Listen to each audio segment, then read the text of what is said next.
Un soir de juillet, au cœur de la forêt jurassienne. Tout est calme.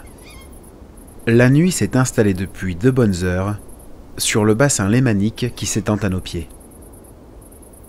Comme chaque soir, la pénombre qui s'invite donne le tempo à tout un univers animal, à une faune nocturne qui patiente tout le jour pour emplir l'air de ses sonorités.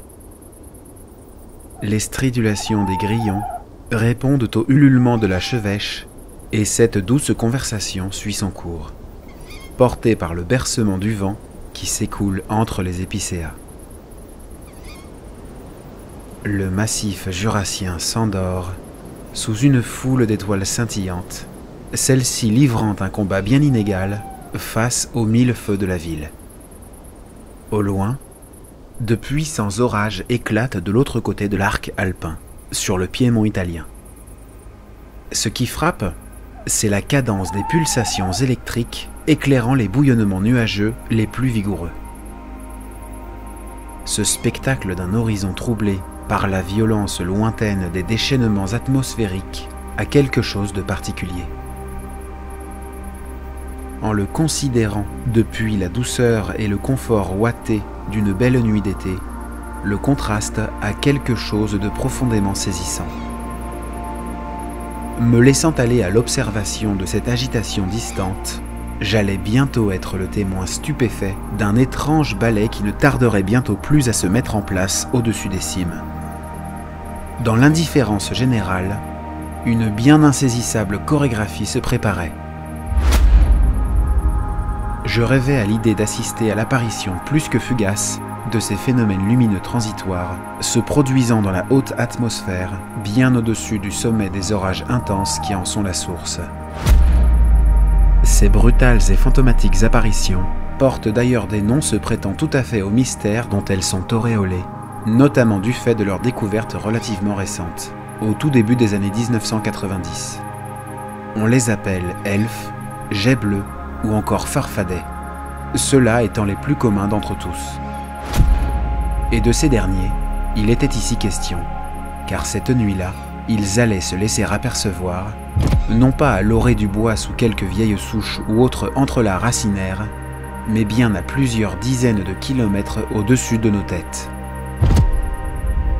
De fabuleuses formes en méduse jaillissent alors brièvement dans la noirceur de la nuit.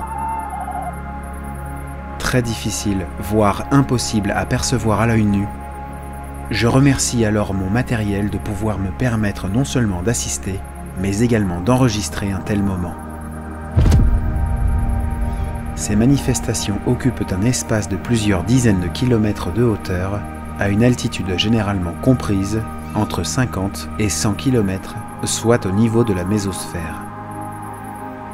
Ils ne durent que quelques dizaines de millisecondes tout au plus, et se produisent lors de très puissants coups de foudre positifs, dont la survenue engendre quasi instantanément une perturbation ionisante dans la haute atmosphère, en faisant réagir les molécules de diazote présentes dans l'air.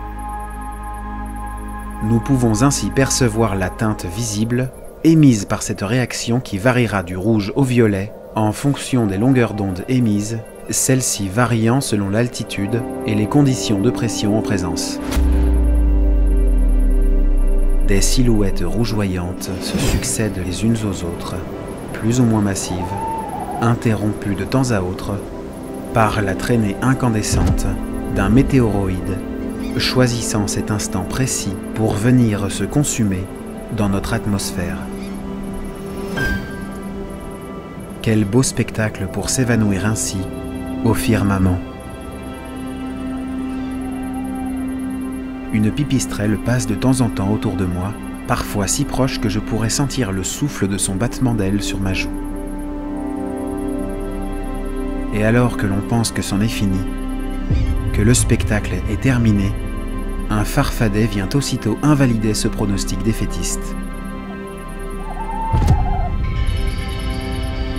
Les orages, loin de faiblir, devaient néanmoins bientôt partager leur coin de ciel avec d'envahissants nuages venant jouer les troubles fêtes, masquant désormais cette candeur mésosphérique. Pour cette nuit, nous en resterons là. L'esprit rempli de ces extraordinaires lueurs.